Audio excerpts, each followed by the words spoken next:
Hello everyone, thanks for tuning in to today's second video, doing JMA Friday for today's second video. So as always on a Friday, we're having a look at the weather for the month ahead with Japanese and CFS V2 models. It'll take us well into the second half of September, and I'm going to get on back for you in a moment. Just say that first video today was our 6 AM upload, and we've got a 10 to 14 day with all of the late features coming up later on this afternoon.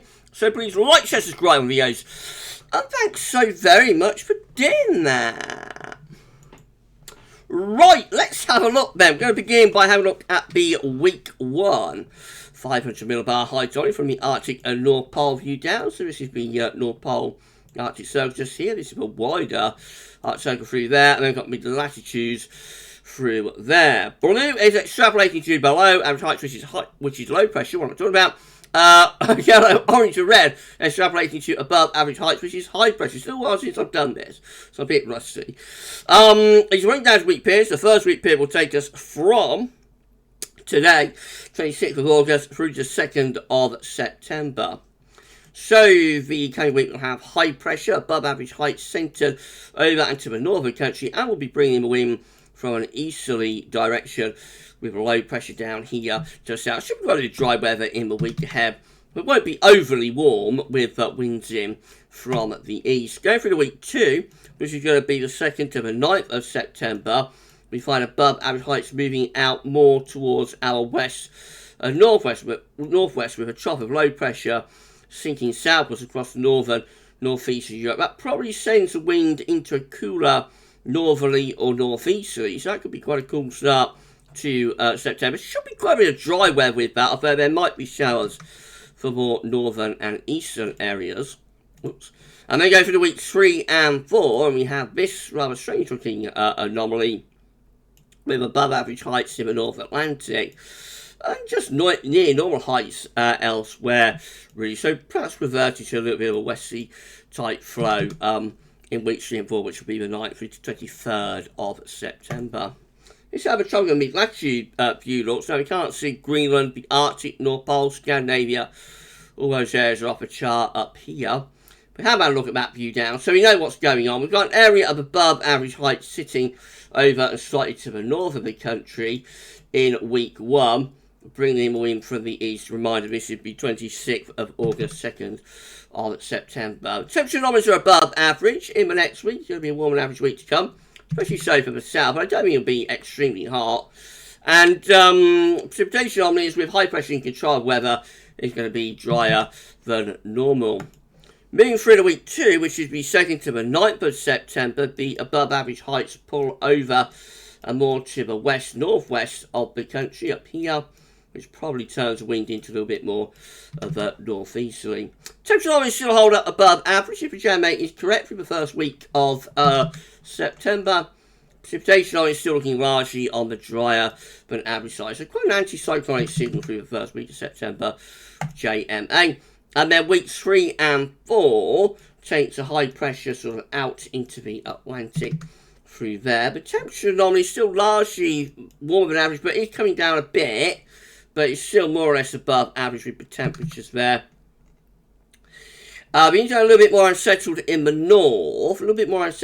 north, but still largely dry on average down in the south. Quite a bit of dry and warm weather to come in the month ahead if JMA is correct. Let's see how that compares with the latest CFS V2. Again, these are 500 millibar high thermometers bringing down into week periods. The first week period takes us from the 26th of August to the 1st of September. So the coming week, again, very similar to the JMA, above average heights, high pressure over to the northern country, around that winter coming in from an easterly direction.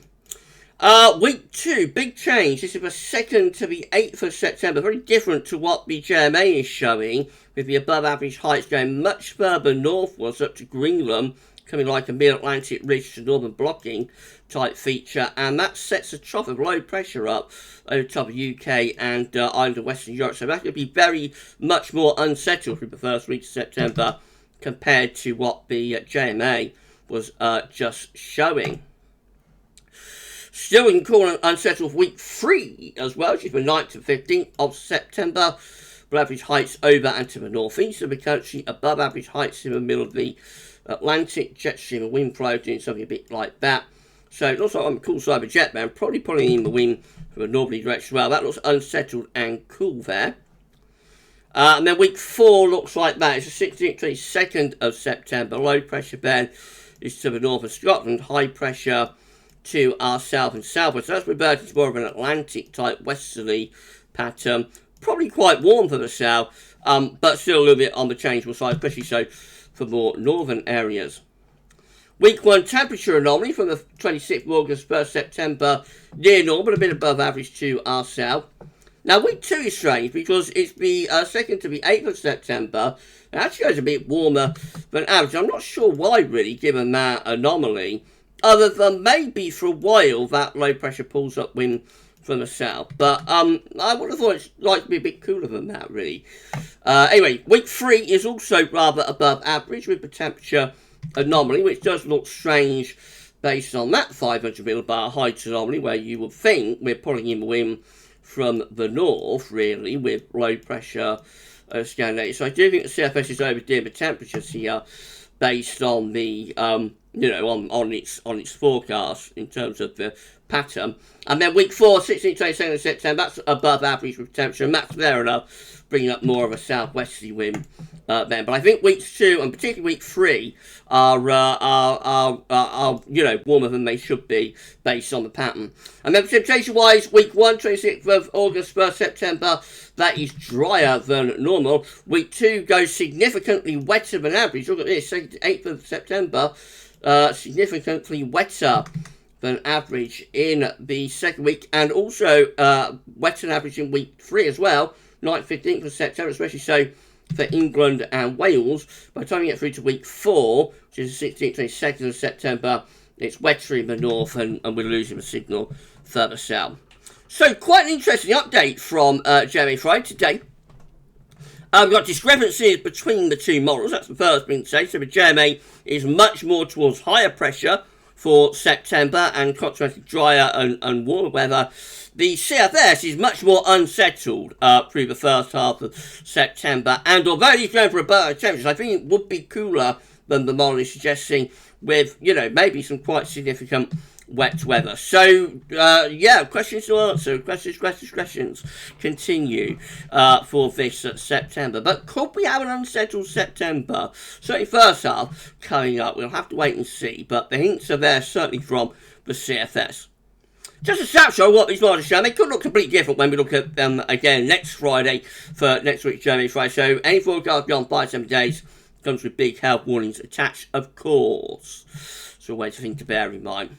Right, we'll be back later on with the 10 to 14 there. That will include all our breakthrough features, and we'll see how unsettled or settled the shorter range is looking for the early part of September. But for JMA Friday for this week, that's all for now. And thanks for watching.